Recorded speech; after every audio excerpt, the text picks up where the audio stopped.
Bhuvana's creative Saturday lunch menu என்னன்னு பார்க்கலாம் வாங்க. சாதம், நல்லா தாளித்த கட்டிப்பருப்பு, முருங்கைக்காய் பொரியல், வாழைக்காய் பொரியல், காராமணி பொரியல், பட்டர். இது வறுத்து அரைக்காத புளிக்குழம்பு. தாளிக்கிறதுக்கு மட்டும் நல்லெண்ணெய் சேர்த்துருக்கேன்.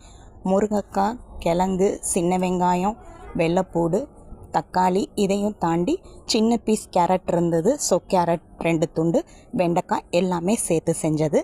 நல்லா இருந்தால் லைக் பண்ணுங்கள். இது அம்மா கைப்பக்குவம். பை. புவனாஸ் கிரியேட்டிவ். சூடான சாதத்தில் நெய் ஊற்றி கட்டிப்பருப்பு போட்டு விரகிட்டு அதுக்கப்புறம் புளிக்குழம்பு ஊற்றி சாப்பிட்டு பார்த்துருக்கீங்களா? அது உடம்புக்கும் ரொம்ப ஆரோக்கியம், டேஸ்ட்டும் சூப்பராக இருக்குங்க. நீங்கள் அதை தெரிஞ்சுக்கணுன்றதுக்காகவே இந்த வீடியோவில் நான் அதை தான் காட்டியிருக்கேன். இப்போ சாதத்துக்கு மேலே நெய்யை ஊற்றிட்டு கட்டிப்பருப்பையும் போட்டு நல்லா விரகிட்டு அதுக்கு மேலே புளிக்குழம்பை ஊற்றி அதையும் நல்லா விரகிட்டு தொடுகறிகள்லாம் வச்சு சாப்பிடும்போது அப்படி டேஸ்ட்டாக இருக்குங்க.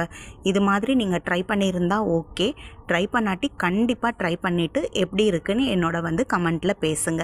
இதுக்கப்புறம் பக்கத்தில் தொடுகறிகளையும் வச்சுட்டு சேர்த்து சாப்பிடும்போது சூப்பராக இருக்குங்க. இதே மாதிரி நம்ம என்ன செய்யணும்னா நெய் ஊற்றி கட்டிப்பருப்பு போட்டு பிசைஞ்சிட்டு ரசம் ஊற்றி சாப்பிடணும். இதே சேம் ஸ்டைலில் நம்ம கட்டிப்பருப்பு பிசைஞ்சிட்டு அதுக்கு மேலே சாம்பார் இல்லாட்டி கதம்ப சாம்பார் ஊற்றியும் சாப்பிட்டு பாருங்கள். அப்படி ஒரு டேஸ்ட்டாக இருக்கும்.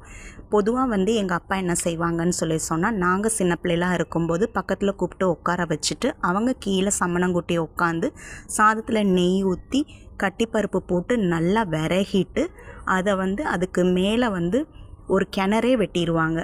அதில் அம்மா ரசத்தை ஊற்றுனதுக்கு பிறகு அதை விரகிட்டு எங்களுக்கு ஊட்டி விடுவாங்க. நல்ல டேஸ்ட்டாக இருக்குங்க. இது மாதிரி எக்ஸ்பீரியன்ஸ் உங்களுக்கும் இருக்கா? அப்பா ஊட்டி விட்ட அனுபவம் இல்லாட்டி அம்மா ஊட்டி விட்ட அனுபவம் இருக்கா? இருந்தாலும் என்னோட பேசுங்க. இந்த சாப்பாடு நீங்கள் பார்க்கும்போது தெரியும் உங்களுக்கு, சாதத்தோட அளவு ரொம்ப குறைய தான் இருக்குது. தொடுகறிகளும் அதே நேரத்தில் ஆரோக்கியமான காய்கறிகளும் மட்டும்தான் நம்மளுக்கு சேருது. ஸோ இது மாதிரி ட்ரை பண்ணிவிட்டு, பியோர் வெஜிடேரியன் தான், இது மாதிரி நீங்கள் ட்ரை பண்ணிவிட்டு என்னோட கமெண்ட்டில் கண்டிப்பாக பேசுங்க. பிடிச்சிருந்தால் லைக் பண்ணுங்கள். அதே நேரத்தில் அம்மா கைப்பக்குவத்துக்கு சப்ஸ்கிரைபும் பண்ணுங்கள். Okay, by.